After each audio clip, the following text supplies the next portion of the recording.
Hi budget friends, in today's video I'm going to be sharing my May 2024 net worth update with you. So I'll start by adding all of my account balances. Here is a list of all of my accounts and my account types. The balances will go here and this will automatically populate my spreadsheet. This is set up to automatically calculate whatever balances that I put in here will end up going into either 4 categories, which are assets, cash, savings, investments, or property, or 4 categories, which are my liabilities, which are loans, debts, taxes, or collections. And you can see here the type for each of the accounts is listed here. Once all of my balances are entered, you'll see my total assets and my total liabilities, and then my net worth will be calculated by my assets minus my liabilities. So let's get started. So my first account is my main account. And then we have my cash that I have in my wallet. I don't usually carry a lot of cash. And then my main credit card. Now these 3 accounts are my most variable accounts, and they're the ones that most of my transactions go through on a regular basis. So credit card 2 and credit card 3 are my 2 credit cards that I'm trying to pay down. I previously did a video on how I plan to get out of debt in 1 year by May 2025. Next, I have my car loan. I include my car loan and my 2 car values as my property. They offset each other, and I think they're important to have in my overall net worth, so I include them. Next, we have my holiday sinking fund, and we have savings accounts for my kids and my emergency fund. I have my stocks and my retirement account. Now my retirement account is my biggest account with the biggest balance. This account is important for me for my net worth because it is tied to the stock market, and if the stock market does well, then my overall net worth goes up, and if the stock market takes a dip, I notice it because it is the biggest number that I have in all of my accounts. So when I do my overview of the months from January to now for this year, you'll see that this account really is the reason why you might see some fluctuations. So let me keep going. I don't put anything into this CD. I have some bonds for my kids.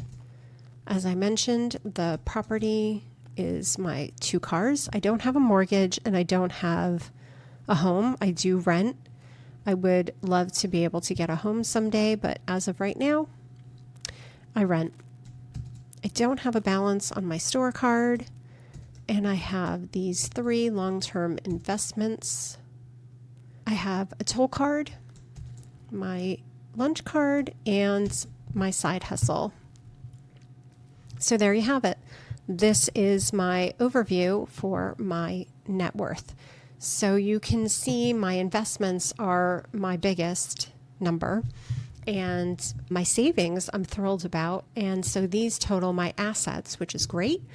My liabilities are my car loan and my credit card debts. This debt includes this one credit card, which I do pay off every month. Sometimes I break it down into 2, 3, or 4 payments, but I pay that statement balance off every month. And then the other 2 cards, which I had mentioned that I will be paying off over the next year.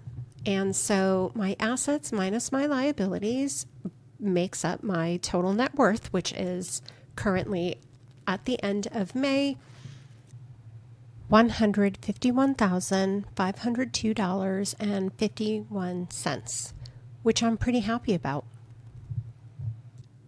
So this pie chart shows what my assets versus my liabilities are. So my assets make up 85% of my net worth, and my liabilities make up 15% of my net worth. So now that we've seen an overview of my May net worth, next I'll go over how my net worth has changed throughout this year from January to now.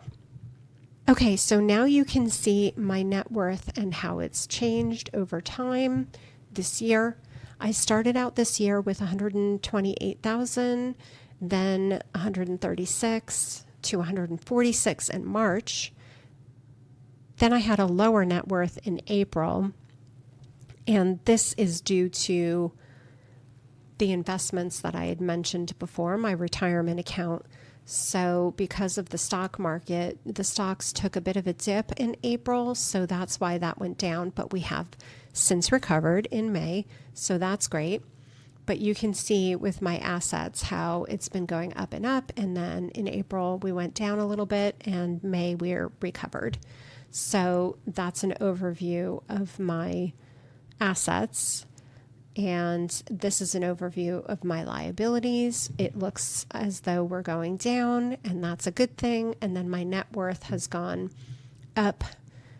So this visual just gives you an understanding of my net worth, my assets, and my debts for this year so far. And you can see visually on this bar graph how we've been going up. April was a little bit lower for my net worth, and then May we've recovered. My assets are on the same trend as my net worth, where we had a dip in April, but otherwise we've been trending up. And then my debts are slowly but surely going down.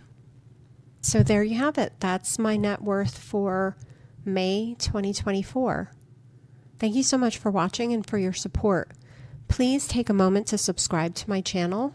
It's budget friendly and doesn't cost you a thing, but it really makes a huge difference. Please also share your comments and let me know how you budget your net worth. I would love to hear how you stay on track and how you grow your wealth. Thanks again for watching. Bye.